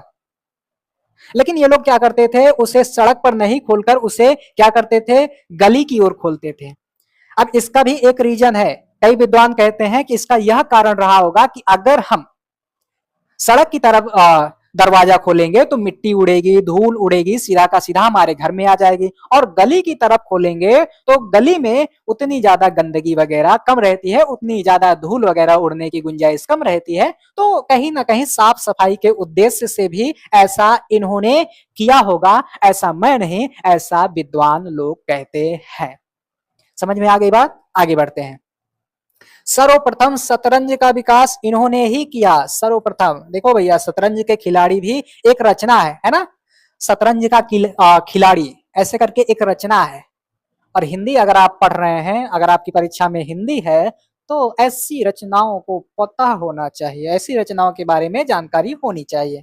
तो सर्वप्रथम इन्होंने क्या किया भैया, शतरंज का विकास किया, शतरंज का विकास किया। तो इतनी मेरी बात आपको अच्छी तरह से समझ में आ गई होगी, है ना, आ गई होगी। तो आगे हम लोग बढ़ेंगे। आगे सती प्रथा, क्या सिंधु घाटी सभ्यता से सती प्रथा का भी साक्ष्य हमें देखने को मिलता है? क्या सिंधु घाटी सभ्यता में सती प्रथा नामक कोई चीज रही होगी? तो आइए भैया देख लेते हैं, छोटी सी चर्चा है। तो देखो, इसका प्रमाण कहां से मिलता है? लोथल से मिलता है। तो अगर आपसे पूछा जाए भैया सती प्रथा का प्रमाण यहां से मिलता है, कहोगे हाँ, क्या कहोगे? हाँ, सती प्रथा का प्रमाण मिलता है, आपका उत्तर होगा हाँ। और अगर पूछे कि कहां से प्रमाण मिलता है, तो आपको बताना है लोथल से। अगर इसके आगे कुछ पूछे तो आप कह देना यहां से स्त्री और पुरुष दोनों को एक साथ दफनाने के साक्ष्य मिले हैं, और इसी आधार पर कुछ विद्वान कहते हैं कि हाँ, सती प्रथा रहा होगा। इतनी बात क्लियर हो गई होगी। आगे बढ़ो, तो आगे आप बढ़ोगे तो वहां आपको मिलेगा हड़प्पा। क्या मिलेगा? हड़प्पा। हड़प्पा में आप देखोगे तो यहां से ताबूत समाधान मिलता है। हड़प्पा से ताबूत समाधान का साक्ष्य हमें देखने को मिलता है। किसका साक्ष्य? ताबूत समाधान का। तो आपको इतनी बात पता चल गई होगी। आगे बढ़ते हैं। मुहर एक ऐसी वस्तु है जिसका उपयोग हम लोग किसके लिए करते हैं? प्रामाणिकता के लिए करते हैं। और जो सिंधु घाटी सभ्यता की मुहरें हैं वह सिलखड़ी नामक पत्थर से बने होते थे, जिनका आकार वर्गाकार होता था। आप इसे चौकोर भी कह सकते हो। क्या कह सकते हो? चौकोर भी कह सकते हो। नहीं तो कुछ बच्चे रोने लगते हैं, कहते हैं कि वर्गाकार लिखे हो, चौकोर नहीं होगा। अरे भैया कुछ भी कहो, हो सकता है। पहला पॉइंट हमारा यहाँ पर क्या हुआ? कंप्लीट हो गया। अब दूसरा पॉइंट देखते हैं। विभिन्न क्षेत्रों में मुहरों के पाए जाने से यह सिद्ध होता है कि विदेशी व्यापार इस काल में उन्नत था तथा व्यापार संतुलन इसके पक्ष में था। मैंने शुरू में ही आपको बता दिया था कि मुहरों से हमें सबसे पहले प्रामाणिकता का पता चलता है, दूसरी बात इनके व्यापार के बारे में पता चलता है। किसके बारे में पता चलता है? व्यापार के बारे में चलता है। किससे? मुहरों से। मान लीजिए इनके पास कोई मुहर है, अब ये लोग बाहर देश चले गए, वहां मुहरों को दे दिया, या इनके यहाँ कोई आया, इन्होंने मुहरों को दे दिया, तो आदान प्रदान हुआ। तो इससे क्या पता चलेगा, क्या बात निकल के आएगा? कि ये लोग क्या करते थे? व्यापार भी करते थे, है ना। तो इनके व्यापार का भी पता किससे चलता है? मुहरों से चलता है। दो बातें हो गई। अभी आगे देखो क्या क्या पता चलता है। ध्यान मुद्रा के योगी भी मुहरों पर अंकित हैं। इनकी जो मुहरें हैं, सिंधु घाटी सभ्यता से संबंधित जो मुहरें हैं, अभी तो मैं यहाँ लगा नहीं पाया, जल्दी जल्दी में ये पीपीटी तैयार करवाई गई है। आप अगर हमसे एनसीईआरटी पढ़े होंगे तो उसमें मैंने आपको पूरा का पूरा सचित्र वर्णन करके दिया है, सारी बातों को अच्छी तरह से देकर दिया है। अगर हमारे एडिटर महोदय जो हैं वो अगर अच्छे से काम करेंगे तो ये सारी बातें जो मैं बोल रहा हूँ, मुहरों वगैरह का जिक्र कर रहा हूँ, व्यापार वगैरह का जिक्र कर रहा हूँ, वो इसका प्रेजेंटेशन जो होता है वो करके दे देंगे, यानी कि इसी पर जो है वो चला देंगे, वीडियो टाइप का, है ना। तो आप निश्चिंत रहिए, उसके लिए भी मैं कह दूंगा चलाने के लिए, अगर उनका समय रहेगा तो वो जरूर चलाएंगे। ध्यान मुद्रा योगी, इनकी जो मुहरें हैं उस पर अंकित है। क्या अंकित है? एक ठो योगी है और वो क्या कर रहे हैं? ध्यान कर रहे हैं, ध्यान में मगन है, ध्यान में लीन है। तो इनके मुहरों से इसका भी अंकन देखने को मिलता है। आगे बढ़ो। पशुओं में एक श्रृंगी पशु, कुबड़ वाला बैल, गैंडा, हाथी तथा शेर का उभार इनकी मुहरों से हमें प्राप्त होता है। अगर आपसे क्वेश्चन पूछा जाए कि इनकी मुहरों पर किसका किसका अंकन है, तो आप कहना ध्यान मग्न योगी का, एक सिंग वाला पशु का, ऊबड़ वाला जो बैला है उसका, और एक ठो है गैंडा गैंडा, और उसके बाद एक ठो है हाथिया, और एक है शेर। तो इनकी मुहरों पर इन सभी जानवरों का, इन सभी योगी वगैरह का अंकन देखने को मिलता है। और आपके लिए एक महत्वपूर्ण फैक्ट यहाँ पर आ जाता है, और यह आपकी परीक्षा में खासकर जो आरओ और पीसीएस वगैरह वाले हैं या वनडे एग्जाम वाले हैं, उनके लिए यह फैक्ट महत्वपूर्ण हो जाएगा। और वह फैक्ट क्या है? एक श्रृंगी पशु इस सभ्यता में सबसे पवित्र माना जाता था। और अगर आपने मोहनजोदाड़ो फिल्म को देखा होगा तो उसमें ऋतिक रोशन जी लास्ट में एक सींग वाला पशु को देखते हैं। हालांकि उनके सपनों में एक सींग वाला पशु आता जाता रहता है। तो अगर पूछा जाए कि इस सभ्यता में सबसे अधिक पवित्र कौन सा पशु माना जाता है, तो आपको कहना है एक श्रृंगी पशु। कुछ इतिहासकार कहते हैं कि यह कोई काल्पनिक पशु रहा होगा। तो हो सकता है, कुछ भी हो सकता है, हमें उस मुद्दे में नहीं जाना है, हमें फालतू का भटकना नहीं है। और आप वर्तमान में देखोगे तो आपको भटकाने का हर कदम पर प्रयास किया जाता है, चाहे कोचिंग वाले हो और चाहे नेता अपने वगैरह हो, है ना। तो हर कदम पर आपको भटकाने का प्रयास किया जाता है और सफल वही होता है जो इन सभी भटकावों से बच जाता है। तो आप इन सभी भटकावों से बचिए। हाँ, आजकल देखो एक ट्रेंड चल गया है कि इतिहास का कोई पात्र उठाया और उसके विषय में क्या किया, वर्तमान में हम लोग लड़ रहे हैं। अरे इतिहास में आप अनेक परिभाषाएं पढ़ते होंगे, है ना, अनेक परिभाषाएं पढ़ते होंगे। उसमें से बहुत सारे विद्वानों ने यह कहा है कि जो वर्तमान में अच्छाइयां हैं उनको हम जस का तस अपना लें, लेकिन जो अतीत की गलतियां हैं उनको हम लोग क्या करें, ठुकरा दें, और जो अच्छाइयां हैं उनको क्या करें, अपना लें। और जो अतीत की कमियां हैं उन कमियों को आज हम लोग दूर कर लें, इतिहास ये कहता है। लेकिन आज इतिहास का अलग ट्रेंड चला दिए हैं, कोई भी पात्र उठा लिए, कोई भी घटना उठा लिए, उस पर आज लड़ रहे हैं। अरे बेवकूफों, आज लड़ने से क्या फायदा होगा। और यही कारण है कि हम कभी भी एक नहीं हो पाते। पूरा इतिहास भरा पड़ा है, आप पूरे इतिहास को पढ़ोगे तब एक बात आपके सामने आएगी, दुश्मन से बाजी जीत गए पर हम अपनों से हारे हैं। हम दुश्मन से बाजी जीत जाते हैं लेकिन हम अपनों के सामने हार जाते हैं, अपनों से हार जाते हैं। पूरा इतिहास उठा के देखोगे, हर इतिहास में, हर पन्नों में यही कहानी आपको देखने को मिलेगी। तो बीच बीच में ऐसे में मोटिवेट भी करता चलूंगा, ऐसे में आपको राह भी बताता चलूंगा। आगे बढ़ते हैं। मोहनजोदाड़ो से पशुपति शिव के अंकन वाला मुहर मिला है।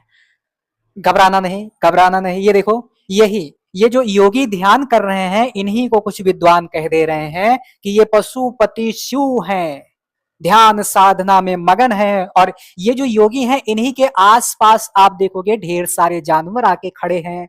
तो कुछ विद्वान कहते हैं अच्छा ये योगी ना रहे होंगे बबुआ, ये रहे होंगे पशुपति शिव, भगवान शंकर की पूजा ये लोग करते थे। तो घबराने का नहीं, वही सेम टू सेम बात यहाँ पर रिपीट हुई है। तो आपको यही जानना है कि हाँ, पशुपति शिव के अंकन वाला या ध्यान मगन योगी वाला जो मुहर है, उसका अंकन वाला मुहर है, वो सिंधु घाटी सभ्यता से हमें प्राप्त होता है। आगे बढ़ो, ये पॉइंट हमारा खल्लास हो गया। यहां आपको दो बातें जाननी है। सिंधु सभ्यता की लिपि को क्या कहते हैं भैया, बोस्त्रोफेदन कहते हैं। अगर आपसे पूछा जाए जो सिंधु घाटी सभ्यता की लिपि है उसको क्या कहते हैं, तो आपका तुरंत उत्तर होना चाहिए बोस्त्रोफेदन। क्या कहोगे, बोस्त्रोफेदन। और उसके बाद इस लिपि की क्या विशेषता है ये आप देख सकते हो, इसके बारे में ना भी जानो तो भी कोई दिक्कत नहीं। एक क्वेश्चन और आपसे पूछा जाता है कि इनकी जो लिपि थी वो कैसी थी, इनकी जो लिपि थी वह कैसी थी। आप इसे नोट कर लीजिए, हाईलाइट कर लीजिए, है ना, पॉइंट लगा लीजिए, स्टार लगा लीजिए, क्योंकि महत्वपूर्ण है। अगर आपसे पूछा जाए कि इनकी जो मुहरें हैं वह किस शैली में है, तो आपको कहना है कि भाव चित्रात्मक शैली में है। किस शैली में है, भाव चित्रात्मक शैली में। जैसे आप चित्र देखते होंगे तो चित्र को देखकर आपके मन में क्या आता है, भाव पैदा होता है ना। चित्र को देखते हो तो क्या पैदा होता है, भाव पैदा होता है। चित्र जिस टाइप का रहेगा, चित्र जिस टाइप का रहेगा उसी टाइप का आपके मन में भाव आएगा। तो उसी प्रकार से आप देखो पशुपति शिव को दिखाया गया है। तो ध्यान मगन योगी, अब ध्यान मगन योगी को इन्होंने देखा, कुछ लोगों ने कह दिया हाँ ये पशुपति शिव थे। क्या कहा, पशुपति शिव थे ना, तो कैसा हुआ, भाव चित्रात्मक हुआ ना। तो यही बारे में उल्लेख किया जा रहा है, यही है भाव चित्रात्मक। उसमें ज्यादा कुछ घबराने की जरूरत नहीं है, ज्यादा कुछ इधर उधर रटने की जरूरत नहीं है। नहीं समझ में आ रहा कोई दिक्कत नहीं, रट्टा मार जाओ, जो न समझ में आया रट्टा मार जाओ, सीधा का सीधा, यही एक फंडा अपनाओ। तो पता चल गया, दो बातें यहां जाननी थी, और बोस्त्रोफेदन और भाव चित्रात्मक। और एक नोट के रूप में आप एक पॉइंट डाल सकते हो कि जो सबसे बड़ी लिपि है वह कहां से मिलती है, तो धोलावीरा से मिलती है। और धोलावीरा मैंने आपको चिल्ला चिल्ला के बताया था कहां पर है, तो आपका जो धौलावीरा है ये गुजरात में है। और ये जो सबसे बड़ी लिपि मिली है, इसे साइन बोर्ड के रूप में क्या किया जाता था, उपयोग किया जाता था। साइन बोर्ड जानते ही होंगे, अगर अगर आप नहीं जानते हैं तो मेरे से सुन लीजिए। जैसे आप सड़कों पर जाते हो तो बड़ा बड़ा ऐसे जो है दाएं मुड़िए, बाएं मुड़िए, दुर्घटना बहुमूल्य क्षेत्र, बड़े बड़े बोर्ड में लिखा रहता है ना, तो वही है साइन बोर्ड। आगे बढ़ते हैं भैया, इनके ईंटा के बारे में जान लेते हैं। ईंटा जो है पक्का पक्का था, है ना, पकी हुई ईंटें होती थी। अगर आपने मेरे से एनसीईआरटी पढ़ा होगा तो वहां मैंने आपको बहुत ही अच्छी तरीके से इसके बारे में बताया था, इनके ईंटों के बारे में। और काफी कुछ घटनाओं को मैंने स्टैंडर्ड लेवल पर एनसीईआरटी के दायरे को तोड़कर पढ़ा दिया था, जो कि जल्दी आपको कहीं नहीं मिलने वाला। तो अगर इनके ईंटों को देखोगे तो ईंटें पकी होती थी, और इसके जो समकालीन और सभ्यताएं हैं वहां ईंटों को धूप में सिखाया जाता था। इसके भी कई कारण हो सकते हैं। यहाँ हमारे यहाँ जो है संसाधन उपलब्ध था, इसीलिए हम पका लेते थे। अन्य जगहों पर ऐसी व्यवस्था नहीं रही होगी तो नहीं पकाते थे, धूप में सेंक लेते थे। हाँ, और ईंटों का आकार अगर आप देखोगे तो भैया चौकोरे होता था, जिसका अनुपात होता था 1:2:4। क्या होता था, 1:2, 2:4। क्लियर। आगे बढ़ते हैं। अरे भैया आगे बढ़ो आगे बढ़ो, ये ईंटा वाला कहानी हो गया। अब इनके मनकों के बारे में जान लेते हैं। मनका क्या होता है, तो पत्थर का छोटू छोटू सा टुकड़ा होता है। जैसे आप देखते होंगे मोती का माला, है ना, छोटा छोटा मोती रहता है उसका माला, तो उसी तरह से छोटू छोटू पत्थर का टुकड़ा होता है मनका। और उसी को बढ़िया से पिरो कर माला बना लेते हैं। तो वही बातें शायद यहाँ लिखी गई होंगी, आइए देखते हैं। पत्थर का छोटा टुकड़ा, दाना, जिसे धागे में पिरोकर क्या बनाया जाता था, माला बनाया जाता था। और माला वगैरह के बारे में आपने फिल्म जगत में बहुत सारे गीत सुने होंगे, है ना, मुझे सोने का हार दिला दे, वगैरह वगैरह वगैरह। मनके के निर्माण में, अब यहाँ एक बात आपको जाननी चाहिए, एनसीईआरटी में मैंने आपको पढ़ा रखा है। मनके के निर्माण के लिए कार्नेलियन और लाजवर्द पत्थर का इस्तेमाल किया जाता था। अगर आपसे पूछा जाए मनके किसके बनाए जाते थे, तो आपको कहना है कार्नेलियन और लाजवर्द पत्थर के। एनसीईआरटी अगर आपने मेरे से पढ़ा होगा, इसी चैनल पर जो है पढ़ी होगी, आप जाके एक बार देख लीजिएगा। वहां मैंने कार्नेलियन पत्थर, लाजवर्द पत्थर को दिखा रखा है। और आज की इस चर्चा का सारा जो है कार्यभार हमारे एडिटर महोदय पर है। अगर वो अच्छा कर जाते हैं, वैसे तो ये वाली चर्चा जो है, इसके बाद ये जितनी भी चर्चाएं हुई हैं सिंधु घाटी सभ्यता से, इनको सबको एक ही में जोड़ दिया जाएगा, और जोड़कर जो है सारी सिंधु घाटी सभ्यता को एक क्लास के रूप में आपको दे दिया जाएगा। हो सकता है हमारे एडिटर महोदय उसमें कुछ अच्छा कर दें, है ना। हाँ, तो आप निश्चिंत रहिएगा भैया। तो कार्नेलियन पत्थर यानी कि मनके के निर्माण में जो कार्नेलियन पत्थर है और लाजवर्द पत्थर का उपयोग किया जाता था, और इसी के छोटे छोटे से दाने तोड़ लिए जाते थे और उनका क्या बनाया जाता था, मनका बनाया जाता था। लाजवर्द पत्थर की प्राप्ति कहां से होती थी भैया, अफगानिस्तान की बदस्खां। बदस्खां आपने एनसीईआरटी में, हाँ एनसीईआरटी में मैंने पढ़ा रखा है, बदस्का की पहाड़ी से लाते थे, है ना। लाजवर्द जो पत्थर है इसकी प्राप्ति कहां से होती थी, तो अफगानिस्तान से होती थी। अफगानिस्तान के किस स्थान से, तो आपको कहना है बदस्खा की पहाड़ी से। आगे बढ़ो। सोतुरघई और मुंडी गाग, सोतुरघई और मुंडी गाग अफगानिस्तान की प्रमुख मंडियां थी। अफगानिस्तान की दो प्रमुख मंडियां हैं, और इन मंडियों में क्या मिलता था, जहां से इन पत्थरों का सिंधु सभ्यता के बाजारों में निर्यात होता था। इसे सिंधु सभ्यता का उपनिवेश भी कहा जाता है। तो आप देख सकते हो सोतुरघई और मुंडी गाक, ये क्या है, सिंधु घाटी सभ्यता का उपनिवेश है। क्या है, इसे सिंधु घाटी सभ्यता का उपनिवेश भी कहा जाता था है। तो आशा करता हूं इतना बात आपको समझ में आ गया होगा, है ना।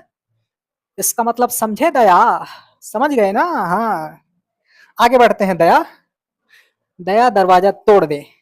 आगे देखो भैया, सिंधु घाटी सभ्यता की राजनीति, तो हमारे बहुत सारे विद्वान, हमारे बहुत सारे इतिहासकार कहते हैं कि इसकी राजनीति संघीय रही होगी। इसकी राजनीति कैसी रही होगी? संघीय रही होगी।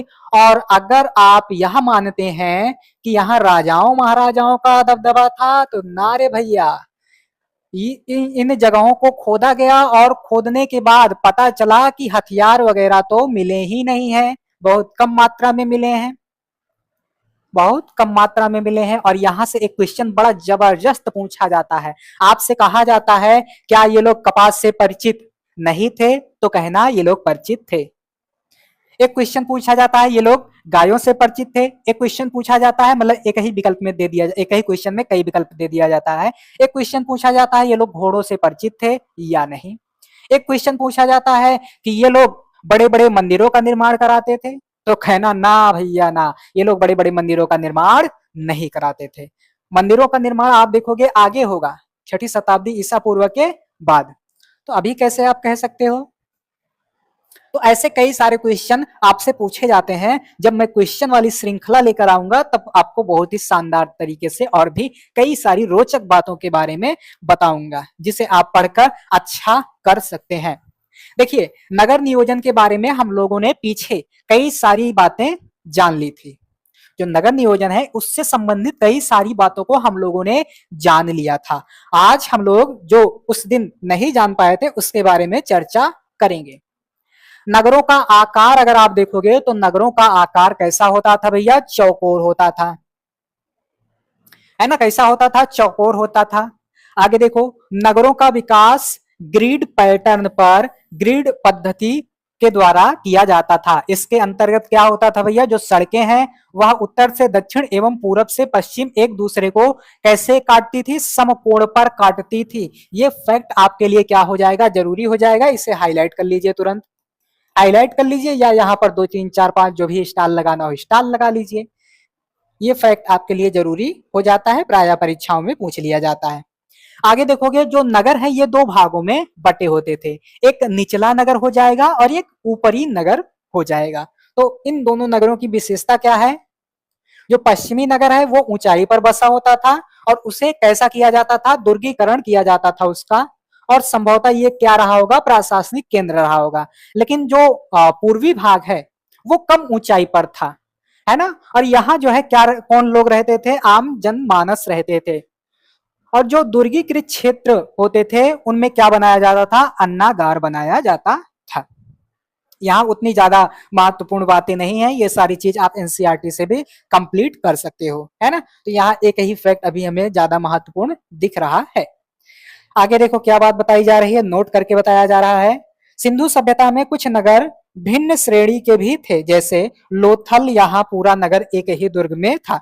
जो लोथल है, अगर लोथल की बात की जाए तो पूरा का पूरा नगर जो है एक ही दुर्ग के अंदर बसा हुआ था। वहीं अगर धौलावीरा की बात की जाए तो यह 3 भागों में विभाजित था। कितनी भागों में विभाजित था? 3। और आमतर जितने भी आपके ये नगर मिलेंगे 2 भागों में बटे हुए मिलेंगे, लेकिन धौलावीरा 3 भागों में बटा हुआ मिलेगा, लोथल आपका एक ही दुर्ग के अंदर रहेगा। तो नगरों से इनके 3 बातें हमें जानने को मिली, 3 बातें जानने को मिली। प्रायः सभी नगर जो है 2 भागों में बटे हुए थे, लेकिन कुछ विशेष हैं, जैसे लोथल हो गया तो लोथल एक ही दुर्ग के अंदर बसा है, और एक हो गया धौलावीरा, धौलावीरा 2 के बजाय 3 भागों में बटा हुआ था। क्लियर इतनी बात? आशा करता हूं इतनी बात आपको समझ में आ गई होगी, है ना? तो इसीलिए एकदम सरलतम शब्दों में लिखकर भी दे दिया जाता है ताकि आपको समझ में आ जाए। आगे आगे देखो, सिंधु घाटी सभ्यता का जो उद्भव है, इस उद्भव से संबंधित कुछ बातें हमारी छूट गई थी, और जो बातें छूट गई हैं उनको हम आज यहां पर कंप्लीट करेंगे। जो बातें छूट गई थी उनको आज हम यहां पर क्या करेंगे? कंप्लीट करेंगे।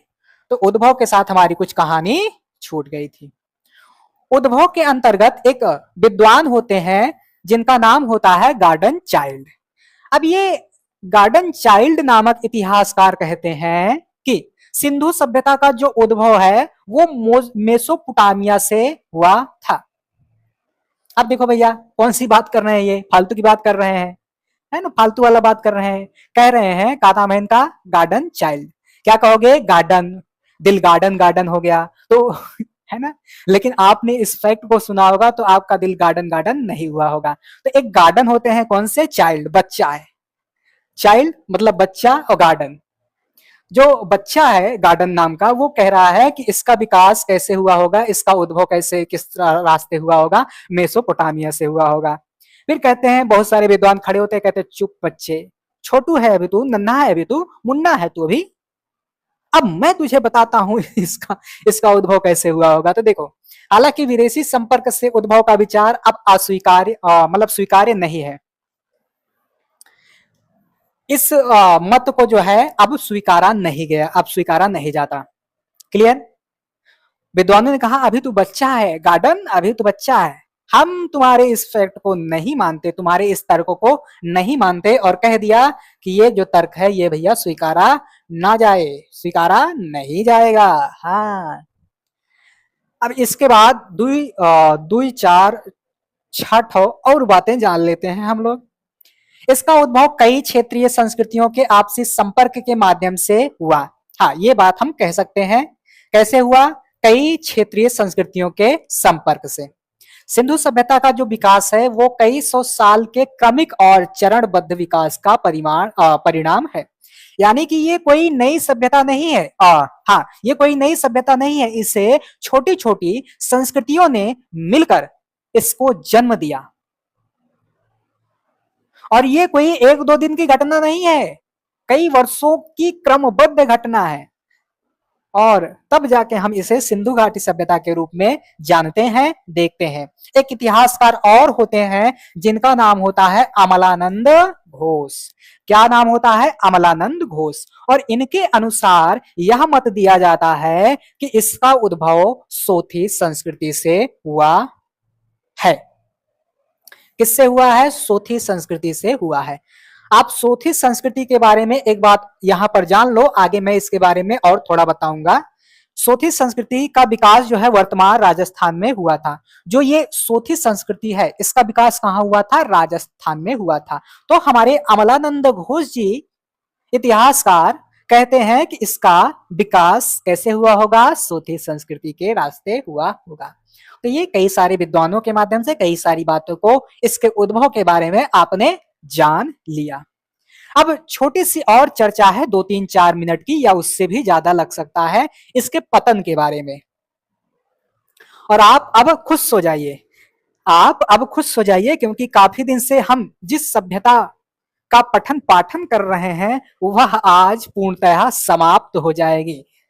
आप सभी विद्यार्थियों के खेमे में खुशहाली का माहौल बन गया होगा कि हाय राम, आज तो ये समाप्त हो जाएगा। और यकीन मानना साथियों, इसके बाहर मुझे तो नहीं लग रहा है कि कोई क्वेश्चन आएगा इसके बाहर से, यही सब आएगा। आप चाहे जिस भी परीक्षा की तैयारी कर रहे हो, यहाँ तक कि आपका अगर वैकल्पिक विषय है तो वहां तक ये सारी चीजें आपकी कवर हो जाएंगे, है ना? तो टेंशन नहीं लेने का है, वैकल्पिक विषय तक का भी रास्ता आपका आसान हो गया। क्लियर? हाँ, आइए इसके पतन के बारे में जानते हैं। तो इनके पतन में आप देखोगे, एक ठो है मार्टिमर व्हीलर। ये कहते हैं कि आर्यों के आगमन से इस सभ्यता का पतन हो गया। क्या कहते हैं भैया? आर्यों का हमला हुआ और इस सभ्यता का पतन हो गया। अरे भैया ये बताओ पहले हमको, आर्य आ रहे हैं तो इनका जो जीवन है वो कैसा था? भटकन वाला। ये लोग खाना बदोश थे, खाने के लिए इधर उधर घूमते थे, अस्थायी निवास वगैरह नहीं था। अब भैया जब ये लोग एंट्री हो रही है इनकी, तो कैसी स्थिति है? खाना बदोश वाली है। कैसी है? खाना बदोश वाली है। हाँ, खाना बदोश वाली है, यानी कि इधर उधर घूम रहे हैं। और सिंधु घाटी सभ्यता को आप देखोगे तो कैसी है? उन्नत किस्म की है। उन्नत, उन्नत है ना? कैसी है? उन्नत किस्म की है। अब आप सोच सकते हो, जो अभी खुद ही भटक रहा है, जो अभी खुद ही खाने के लिए तरस रहा है, वो इतनी विकसित सभ्यता का विनाश कैसे कर सकता है? यानी कि ये मजे वाली ही तो बात हुई, है ना? ही मजाक वाली ही तो बात हुई। तो वर्तमान में इस मत को कई सारे विद्वान यानी कि अब स्वीकारते नहीं है। इस मत को विद्वानों द्वारा अमान्य घोषित कर दिया गया है। आप देख सकते हो, सीधा आपके सामने है ना, जो जिसके पास खुद ही खाने के लाले पड़े हैं वो इतनी विकसित सभ्यता को कैसे विनाश कर सकते हैं, उसका पतन कैसे कर सकते हैं। तो ये आप देख सकते हो। तो वर्तमान में यह मत स्वीकार्य नहीं है, यह मान्य मत नहीं है। अब यहां से आपसे क्वेश्चन पूछा जाएगा कि सिंधु घाटी सभ्यता के पतन में सर्वाधिक कम मान्य मत कौन सा है, तो यही आपका हो जाएगा। फिर हमारे एक विद्वान और आते हैं, मार्शल। कौन आते हैं? मार्शल। अब मार्शल कहते हैं कि इस सभ्यता का पतन बाढ़ के कारण हुआ। इस सभ्यता का पतन बाढ़ के कारण हुआ। अब आप सोचिए, जो सभ्यता इतनी वर्षों से चली आ रही है, और ये प्रायः किसके किनारे बस रहे हैं? नदियों के किनारे बस रहे हैं। यानी कि जो साधारण बाढ़ है वो तो इस सभ्यता का कुछ भी नहीं बिगाड़ सकती, क्योंकि ये नदियों के किनारे ही बसते थे। नदियों से इनका याराना था, ये लोग खतरों के खिलाड़ी थे, हमेशा खतरों से खेलते थे। तो साधारण बाढ़ तो इनका कुछ भी नहीं बिगाड़ सकती। इस सभ्यता का अंत करने के लिए बहुत विशाल बाढ़ आना चाहिए, तब जाके इस सभ्यता का पतन हो सकता था। तो इस बात में भी हम लोग क्या ढूंढ सकते हैं? हम लोग क्या कर सकते हैं? अपना मत प्रस्तुत कर सकते हैं। तो साधारण बाढ़ से इनका कुछ भी नहीं हो सकता है, तो मार्शल जी ने यह कारण बताया। एक और विद्वान है, फेयर सर्विस। फेयर सर्विस कहते हैं कि इसके द्वारा, यानी कि फेयर सर्विस के द्वारा यह बताया जाता है कि पर्यावरण संकट आया होगा और इस सभ्यता का पतन हो गया होगा। हाँ, ये भी बात हो सकता है। इन्होंने ईंटों वगैरह को पकाने के लिए और भी सारी चीजों के लिए खूब सारा ईंधन वगैरह का उपयोग किया होगा, जलवायु परिवर्तित हुआ होगा, है ना। अपना जो ये क्या बोलते हैं, प्रकृति है, ये जो पर्यावरण है, ये हमारे लिए लाभदायक भी है और हानिकारक भी है। हानिकारक कैसे है? अगर हम लोग ज्यादा धुआं करेंगे, ज्यादा गंदगी फैलाएंगे, तो इससे क्या होगा? पर्यावरण प्रभावित होगा और एक दिन विकराल रूप धारण करके सारी चीजों को तहस नहस कर देगा। जैसे आपने सुना होगा, कहीं कहीं बादल फट जाते हैं, कहीं कहीं तूफान उठ जाता है, कहीं कहीं चक्रवात उठ जाता है और पूरी की पूरी जो वहां के निवासी होते हैं उनको तहस नहस करके रख देता है। कोसी जब अपना उग्र रूप धारण करती है तो आपने देखा होगा ना। हाँ, तो इन्होंने क्या बताया? पर्यावरणीय संकट बताया। तो ये भी हो सकता है, कोई दिक्कत नहीं, हो सकता है भैया, कुछ भी हो सकता है। एक होते हैं लैम्ब्रिक। लैम्ब्रिक कहते हैं कि भूवर्तनिक विक्षोभ के कारण इस सभ्यता का पतन हुआ होगा। अब आपके मन में तुरंत डाउट बन गया होगा कि ये भूवर्तनिक विक्षोभ क्या होता है।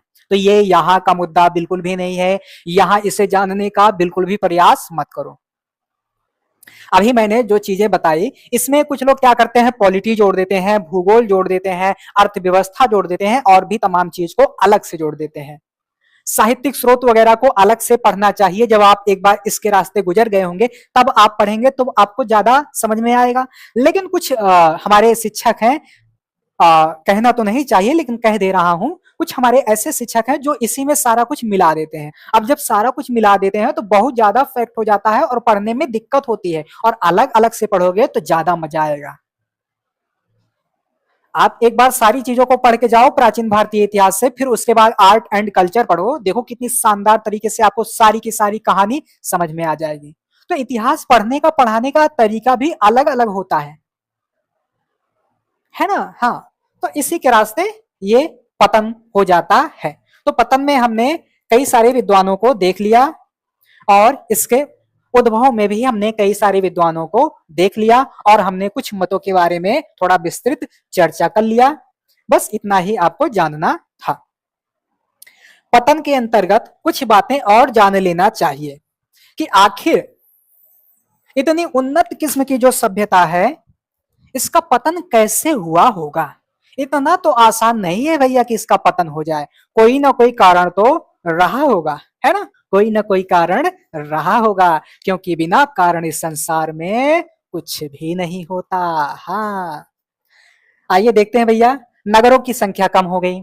आप देखोगे इसके उद्भव में, इसके विकास में जो कारक महत्वपूर्ण भूमिका निभा रहे थे, वही कारक अपनी महत्वपूर्ण भूमिका को निभाना छोड़ देंगे तो वही हम क्या किस में ला देंगे? पतन में ला देंगे। तो जिसने इस सभ्यता को उन्नत बनाया वही अगर सफल नहीं होगा तो वही क्या हो जाएगा, इसका पतन हो जाएगा। तो सिंपल सी बातें हैं। ये लोग क्या करते थे, इनके नगर जो है बहुत ज्यादा थे, बहुत बड़े बड़े होते थे, उनकी संख्या अब क्या हो जाएगी, कम हो जाएगी। जब नगरों की संख्या कम हो जाएगी तो सीधी सी बात है इसका पतन संभव हो जाएगा। जो बड़े बड़े नगर हैं वो भी अब नहीं रहे, छोटी छोटी जो संस्कृतियां हैं उनका विकास होने लगा, लोग जो है छोटे छोटे घर बनाने लगे, छोटी छोटी संस्कृतियों में बंटने लगे। तो ये कारण है। आगे देखो, जीवन स्तर में गिरावट होने लगा, जो जीवन स्तर है उसमें भी क्या होने लगा, गिरावट होने लगा। अब जो कांस्य का निर्माण हो रहा था, कांस्य के काम हो रहे थे, उसके बजाय क्या होने लगा, ताम्र पाषाणिक उपकरणों की शुरुआत हो गई। यानी कि जो ताम्र पाषाणिक संस्कृति है, जो ग्रामीण टाइप की संस्कृति थी, अब देखो कैसे नगरों से जो है ग्रामीण की ओर ये लोग आगे बढ़ रहे हैं। तो जो ताम्र पाषाणिक संस्कृति है वो ग्रामीण संस्कृति है। तो यह सभ्यता किसकी ओर बढ़ रही है, ग्रामीण की ओर बढ़ रही है, नगर से ग्रामीण की ओर बढ़ रही है। और ये जो ताम्रपाषाण संस्कृति है ये छोटी छोटी संस्कृतियां हैं, जो कुछ हड़प्पा के बाद होती हैं और कुछ हड़प्पा के पहले होती हैं, कुछ हड़प्पा के बाद और कुछ हड़प्पा के पहले होती हैं। इसके बाद हो सकता है अगला टॉपिक में यही पढ़ाऊं आपको। आगे बढ़ते हैं। वैश्विक के साथ साथ जो क्षेत्रीय व्यापार है एवं संपर्क भी क्या हो गया, कम हो गया। जो व्यापार होता था, है ना, और मैंने आपको बहुत अच्छी तरह से व्यापार के बारे में बहुत सारी चीजें बता रखी थी, है ना। तो जो व्यापार है, व्यापार भी अब नगण्य हो गया, यानी कि कम हो गया।